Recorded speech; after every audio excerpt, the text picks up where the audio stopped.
Welcome to Season 1 of Margin Talks by Finaloop, where we help explore the flow of money in e-commerce. Today, I have Audrey Leibovich on the show. Audrey has worked for some of the biggest retail names, including Barnes & Noble, Avon, Shopbop, and Hudson's Bay, and for the last handful of years has been the CEO of CO Beauty, a multi-product, multi-channel skincare company.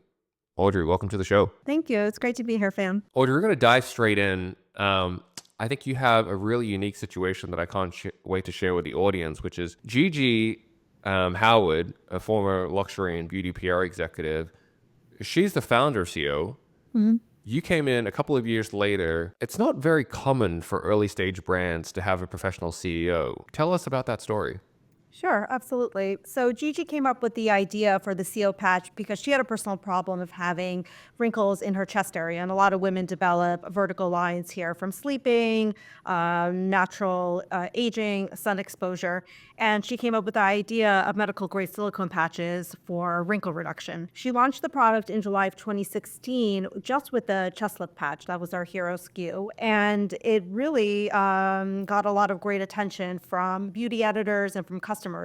And they quickly followed with other patches for the face and other parts of the body using the same medical grade silicone technology. So our investors like, wow, I have this really interesting product. It's really new on the market and it's showing really great growth.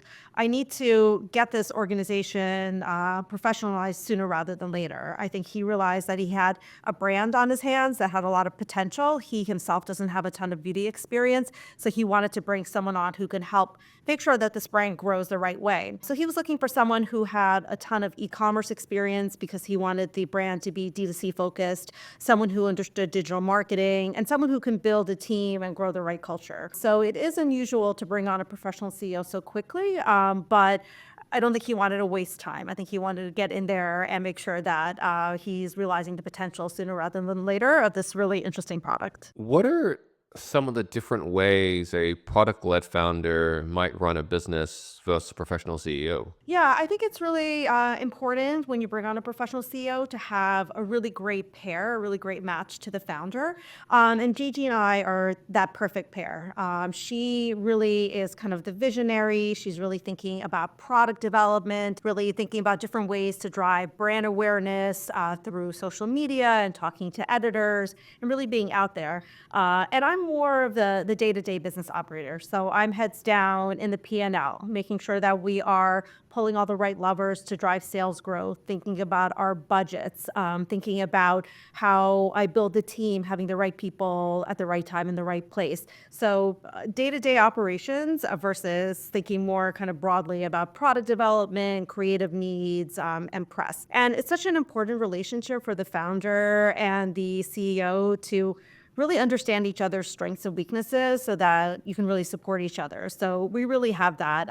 Gigi really respects me for my strengths, and I really respect her for what she brings to the table. So it's very clear lines of who does what, and a lot of respect for each other. And then ultimately, we really like each other as people, so we wind up having just a lot of fun together. So it's been a really great relationship, and I think it's hard to find that right duo, but it has to be the dynamic duo who can really bring everything to the table together. There would be a lot of product focused or product led founders that are listening to this and being like, Audrey, this sounds amazing. Someone that can run the day to day and take that all off my hands. Do you think that there is a right time or right staging? Is it a CEO? Is it a president? Like how should product led founders think about this? I think product-led founders need to kind of take a step back and think about what are they really good at and what are they really passionate about. And it's probably understanding what the customer wants, what's missing in the marketplace, and how can they develop the right product to bring to the people. And that requires just a ton of research, a ton of work around product development, finding the right packaging, thinking about product delivery and what format you want to deliver the new formula into. That's its own world.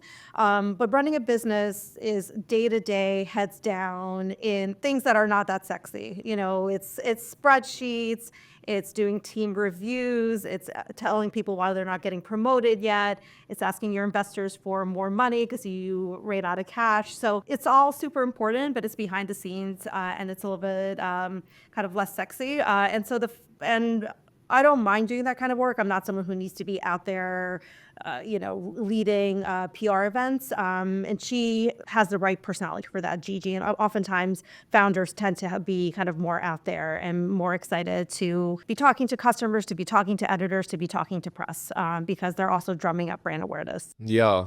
And when we've seen brands that are doing well, it really is the concept of those two things that you have both the product focus, potentially a little bit of a following, maybe some organic demand that's created, maybe some social demand, but they're also operating the business really, really well.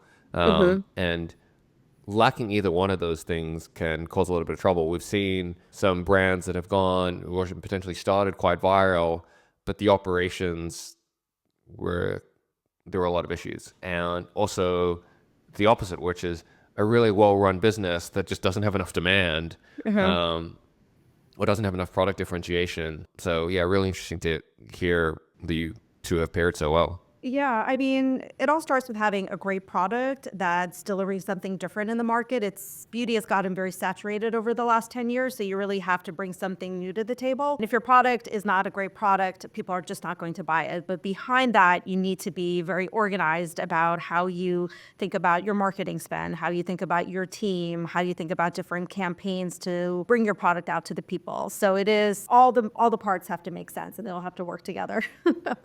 You came into CEO in 2017. What are the biggest differences in operating environment today versus 7 years ago? It's completely different, and for a couple of different reasons. I mean, first of all, and everybody knows this, customer acquisition costs have gotten much more expensive. Before you can just throw money at Meta and you would get tons of customers to your website. You can't really do that anymore. So you have to be, one, much more intentional about your growth strategy and perhaps being okay with a slower growth. And you have to rely more on your organic channels, really invest in your email marketing, your SMS marketing, your social media following, and try to grow more through word of mouth. So that's a really big change. Another change is that customers are much more savvy. People are much more educated in the beauty space about different ingredients, about product safety, about which dermatologists are recommending.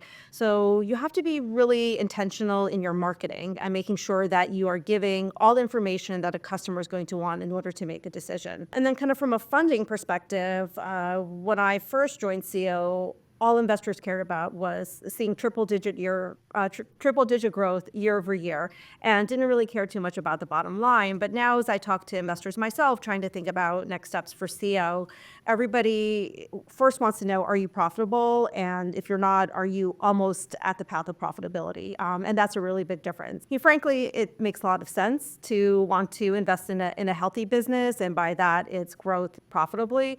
But when I started at CEO 7 years ago, that just wasn't as important. So it's really different. I think you have to be much more thoughtful about how you spend your money, where you invest your money, and making sure that you're taking care of your customers. From all of that, it sounds like it's a lot harder than it was 7 years ago. I think so. Yeah, Yeah. I think Yeah. so. It's which is okay because I think that just means the brands that are meant to be around will be around. I love to see how much innovation there is in this space, but there is an overabundance of products. It's very, very saturated, and I think this will help the products that are really great, survive. You talked about that Metas have gotten so expensive. That's kind of a consistent theme among all the guests that we have. You started on Shopify. You've launched into kind of retail wholesale. Tell us about your learnings in channel expansion. So retail is really interesting, and it's really hard to do right because it's a really big investment, both financially and from a human resources and time perspective. To be successful at a retailer, you need to be able to invest in marketing programs, support their inventory needs, ideally have ambassadors who are going to stores who can make sure that your displays look good, and a lot of education and free product to the store employees so that they know how to market your product. And ideally, you're at this time building relationships with the buyers and store managers. So I had a brief stint at Costa Brazil, which is another beauty brand, and we did retail really great there. I had a really great sales team, and that represented 50% of the business. But that's because we invested in ambassadors who went to the stores, and we invested in a lot of product education with the store employees. CEO, it's been a little bit of a slower ride into retail. It still represents a pretty small percent of our sales, and we've been more focused on retailer.com as opposed to bricks and mortar, just because have a little bit more control over how much inventory you need to invest, and you don't have to worry about store displays, or you don't have to worry about as much product education. So I think when I first started, we kind of threw spaghetti at the wall, and whatever retail was interested in carrying us, we're like, sure, why not? We just need to get out there. And now I'm pulling back, doing a little bit deeper analysis on P&L of every business. And in 2025, we'll focus much more on quality of retailer versus quantity. So for example, we are in Blue Mercury. We're in about 50 stores as well as their website. And we're doing well there. We're showing year-over-year growth. And so to continue showing that year-over-year growth, I want to invest in more marketing programs, spend more time in stores, and kind of focus on them and maybe one or two other retailers versus trying to be everything to everybody. When you're a small brand, the buyers just don't pay as much attention to you because they have so many brands that they're looking after. They just don't have the time. So they need to focus on the brands that are driving their business. So it kind of becomes a catch-22. If they're not paying attention to you, how do you grow, and vice versa. So you have to, kind of be on top of your game with them, make sure that you always have the inventory that they need, invest in their marketing programs, and just, try to stay on their radar. We see a lot of brands that have gone into retail, but like you said, go for broad distribution out of the gate, and sometimes are fortunate enough to get the broad distribution. But exactly as you said, it's hard to be spread across 6, 7, 8 retailers where you've got 8 sets of slotting fees, 8 times trade spend, trying to drive velocity across all these different doors. And then the risk is that if you're not driving velocity, you're getting the chargebacks, you're getting dropped, you're getting returns. And it seems like it, as you said, it makes much more sense to say, okay, like we're going to do a couple, we're going to do them deeply, we're going to do them well. And grow from there. Exactly. And that will then beget more partnerships, from other retailers as you show success in one or two, because then you learn what works and you learn what kind of displays make sense for the stores. You learn what kind of marketing efforts make sense for the stores. I mean, it's really important to be omni-channel. Customers who shop beauty love to shop both in-store and online. They are definitely omni-channel shoppers, so you do have to be where your customers are. And maybe you're not making a ton of EBITDA from the stores just because of all the marketing, chargebacks, et cetera. But it is a marketing vehicle for you. So customers may discover you at a store or at a store event, and maybe they'll come back to your website to shop. So it's absolutely a must. You don't want to rely just on one channel. But I think you just have to approach it kind of one at a time. And I think in general, my theme for 25 is quality over quantity when it comes to kind of all aspects of the business. Jacob, Audrey here talks about EBITDA margin. What is EBITDA and why is it so important?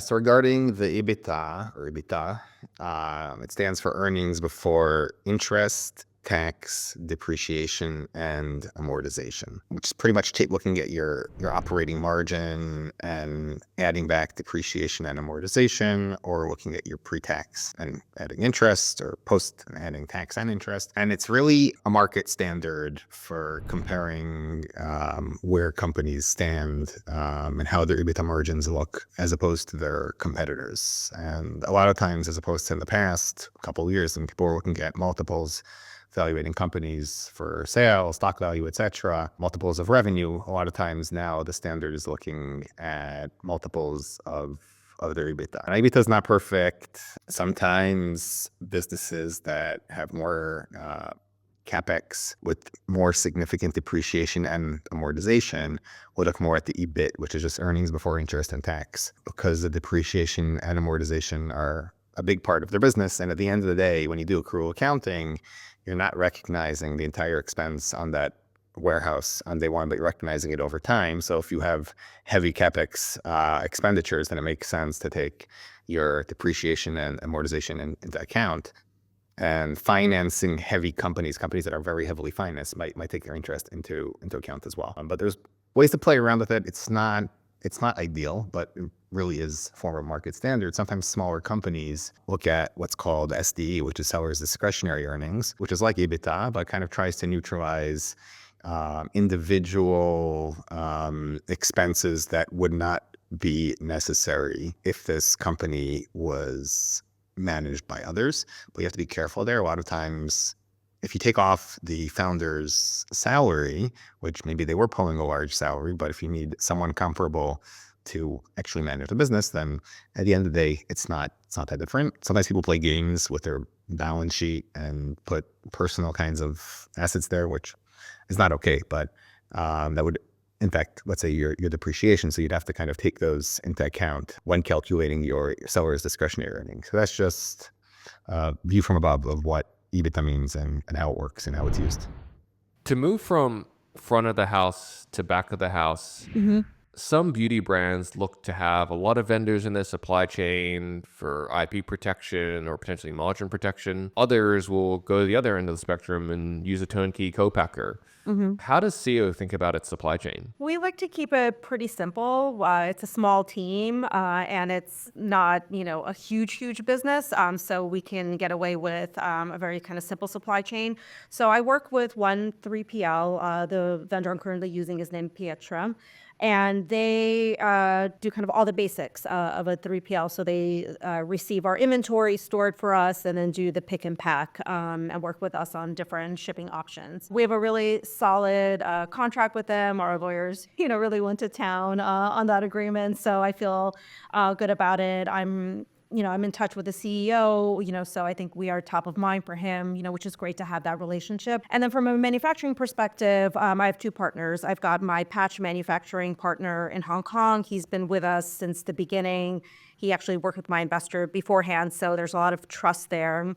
Obviously, we also have a solid contract, but he's really invested in our growth. And then I have a different product manufacturer for my skincare business. He also happens to be one of our advisors. So it's kind of like a close-knit group, which is why there's trust, and it just makes it simple. And then in terms of IP and innovation in that supply chain, specifically on the manufacturing side, we've seen some beauty co-man say, hey, we're happy to do a lot of the heavy lifting, but we're actually going to own the IP maybe until there's a certain sales volume so we can get paid back. Other brands are saying, no, we want, formulation to be happening in a lab, but we own it and we'll pay for it, and then you just manufacture it. Yeah, I'm curious kind of what you've seen there.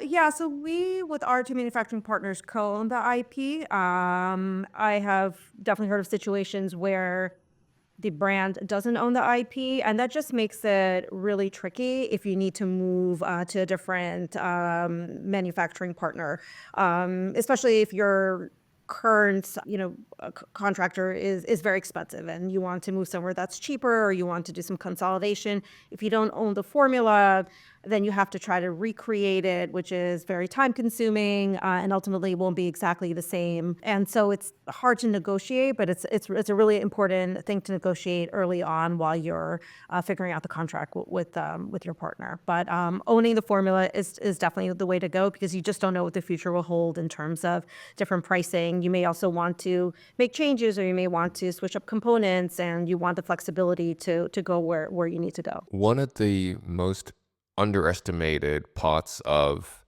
running an e-commerce business is that it's inventory based and you have to manage working capital. Sometimes you can even be a EBITDA profitable business, but still be running out of cash. Being multi-product, multi-channel, how have you managed working capital over the years? Yeah, I mean, I wake up most mornings thinking about, how much cash is in my bank account, and it's a frequent topic of conversation. When I first started here, funding was a little bit kind of easier. And so I had very generous investors who, really believed in the business and wanted to ensure that we had enough cash to support our inventory needs. And my manufacturing partners are also very generous in terms of the terms that they gave us to pay back. So both of those things have been, very helpful.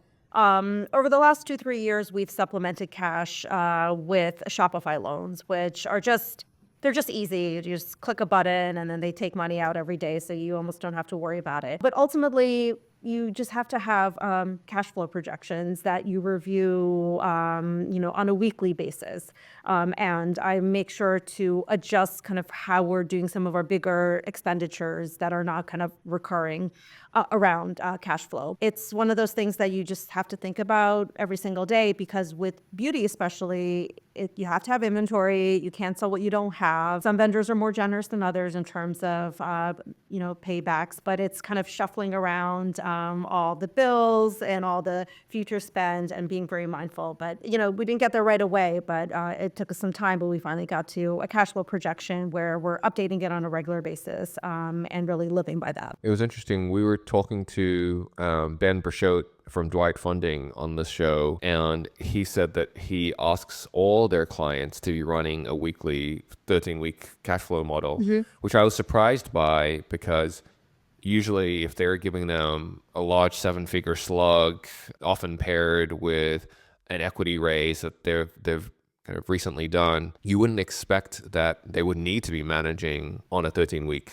But from his perspective, he said, we just want them to have the operating discipline to be making sure that they know every Monday where the cash went last week, where it's going next week and the week after, and that he thinks that they frankly should be more disciplined around weekly cash flow in the industry. It's 100% true, and you actually have to almost look at your numbers every day. Every day my team looks at a daily sales report where we're looking to see how all the different channels performed, how much we spent, what our spend to sales ratio is. But we know our numbers every single day, even on the weekends. There's a report that goes out where we look at things. Otherwise, you can't manage. It, and it's just incredible how expensive it is to run a business between, aside from the inventory, but just we have to have insurance for product liability. We have to pay sales tax. There are, all of a sudden the fee for this vendor comes in or that vendor comes in, but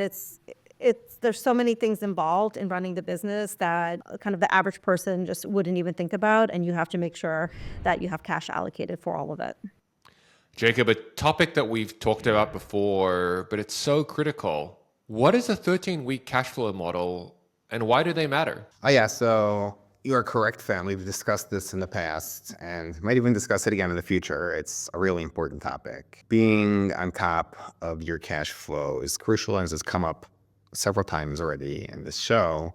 It's not, surprisingly, not always a market standard to actually forecast your cash going forward. And as we've discussed in the past, cash does not equal your P&L. You can be profitable but not have cash in the bank, and you could be profitable and have cash in the bank but not have cash in the bank at the right moments. And you could also be profitable, have cash in the bank at the right moments, but because of an asset-based loan that you took out, have to meet certain debt covenants and have a certain amount of cash in the bank at all times. And if you're not managing your cash carefully and well, what might end up happening is you can end up tripping up one of those covenants, or if you don't have a debt, just not having enough cash to actually pay when payment is due. So it's really important to pull out your data and, based on projecting in previous periods, figure out what your sales are, and based on your current periods, also look at what your net sales look like, meaning taking your refunds, returns, discounts, promos into account, and your most current up-to-date data regarding what your COGS costs look like, and then putting in your OPEX costs. And obviously taking into account one-time inventory purchases or cash flows in from expected debt that you're taking, supplier payments to, from, etc. And then it's not enough to just build it. I mean, that's really the crucial stage. Number one is building your 13-week cash flow, but then it's managing it and doing the actual versus expected and seeing where everything stands and updating it accordingly as things go on. Meaning taking your real-time data, plugging it into and comparing it to the numbers, having it like one line in the spreadsheet compared to the other, and then adjusting accordingly, because forecasting is never correct, but it's the best of bad alternatives, kind of like democracy. So you need to make sure that if something was off in your projection, things always will be off, that you are correcting it going forward. So again, you don't get to that stage where you're tripping up your debt covenants or you just don't have enough cash to pay. And that will help you plan. Do I need more financing? Can I manage without that financing? When should I pay for my next inventory order? How hard should I bargain down my payment terms and trade off part of my margins, etc.? And only if you really have granular forecasting will you have visibility into answering and dealing with all those questions. You come from a pedigreed investment banking and Harvard Business School background, but I'd imagine there's still some learnings around e-commerce finances. This podcast, we talk a lot about numbers, the numbers that flow through e-commerce. What is your biggest e-commerce finance learning? Well, banking was a great experience, but it's just not tangible. You're deep in spreadsheets, you're looking at numbers, but you're just not understanding the true operations of the business. And business school, we did a lot of case studies, had a lot of interesting debates, but you just don't really know what it feels like to run a P&L until you do it. There's just no amount of conversation, pitch books, case studies that will teach you. So until you're actually responsible to your investors for explaining why your sales are up or why your sales are down or why you need more cash or why you lost money this month, there's just nothing like real world experience. So that was, a learning. Honestly, I think just understanding cash flow and the importance of it was probably the biggest learning that I've had during this experience. And like you said earlier, you can be EBITDA positive, you can be killing it on your sales projections, but that doesn't mean that you have cash in the bank to cover all the expenses that it takes to run a successful business. And so I would tell any new CEO, CFO to immediately understand what cash is coming in and what cash is going out and really manage to that. And how does CEO manage its kind of finance team stack? Is it kind of in-house? Is it fractional? Is it with a firm? Yeah. So my company is part of a portfolio of brands that my investor either fully owns or has a partial ownership in. And he has a few shared services. So there's a finance team that we use. They use, I believe, NetSuite to keep track of everything. They're the ones who help with our bank accounts, with our tax filings, as well as pulling together monthly audited financial statements. So we've got the income statement, balance sheet cash flow that they create for us. So it's through them. And that works well for you to kind of have a single source, fully comprehensive financial team, but that without the expense of having that in-house. Correct. Yeah. I think if we were a much, much bigger business, it would make sense to have a fractional CFO. But because we're still on the smaller side and I have this kind of inexpensive resource because it's a shared service, that it makes sense. I do have someone on my team who works very closely with the finance team and who is looking at the numbers every day with them. But right now, this works for us. But it is critical to have someone who understands, this aspect of the business, whether it's in-house fractional or an outside resource. But it's also someone who needs to understand your business and understand, why you're spending money in certain ways and who can be a good sounding board for making some decisions about where you want to invest in. March will be 5 years since the beginning of COVID, which sounds kind of crazy to say it out loud. The last 5 years have been a bit of a blur, and the industry, for the most part, feels like it's in extended stagnation. What do you hope for CO Beauty as well as your e-commerce peers in the next 5 years? Yeah, I mean, I hope to see continued product innovation. It's always, for me, especially being in the beauty space, seeing the different brands that are coming out, the different formulations for skincare, the different ways to do anti-aging, and also just the greater wellness space has gotten so interesting with the conversation around longevity and kind of how to stop certain things from happening before they start. So I think there's a lot of product innovation that's going to continue to happen, and I think that will keep it really exciting, both for operators and more importantly for customers. For CEO, I hope to see continued profitable growth. Want to continue growing and want us to become part of a person's skincare routine. Just the way someone brushes their teeth at night, I want them after that to put on a CO patch, go to sleep, and wake up with refreshed skin. So continuing growth, continuing to help people with their anti-aging routines in a safe, non-toxic way. And I hope for brands, for us to find new ways to reach new customers. I feel like we're very tied to Meta and Google, and it makes sense. People love Instagram. That's where they discover beauty brands. Google knows more about us, than even our closest loved ones. But I hope for all of us that we find new ways to reach new customers, whether it's some of the other social media channels developing better reporting and better understanding of how they're connecting with our customers, and new methods. I see some brands coming back to postcards and print media. Maybe that will kind of have a new kind of evolution, TV ads. So just more ways for us to spread our marketing dollars so we're not too reliant on any one channel. On the product innovation, I'm definitely a big believer that the last decade, primarily the first decade of direct-to-consumer, was largely around marketing innovation. And hopefully the next decade will be about product innovation. The challenger brands will shift their attention from focusing all of their attention on marketing to shifting that energy and activation on product, and that emerging brands or challenger brands will be coming out with some really amazing things in the next few years. So Absolutely. as we head towards a wrap, this wouldn't be a consumer podcast without asking, Audrey, what's in your cart these days? What are products that you're excited about? Yeah, so I actually just purchased Merit Beauty. It's a really beautiful cosmetics brand, and I've been eyeing them for the last couple of months, but I finally pulled the trigger. They came out with some little blushes that was like a nice, fun way to test. In my cart, I have, I don't know if you've heard of the brand Cocoa Floss. It's sort of like next level flossing. It's a little bit more expensive, but I think it's worth it. So I'm about to hit buy on that. And then I do still like some kind of old school brands when it comes to beauty. So Sicily Paris, they have this amazing rose overnight mask. It's $200, but my skin is dry from all this winter weather we're having in New York. So I am almost hitting add to cart on that.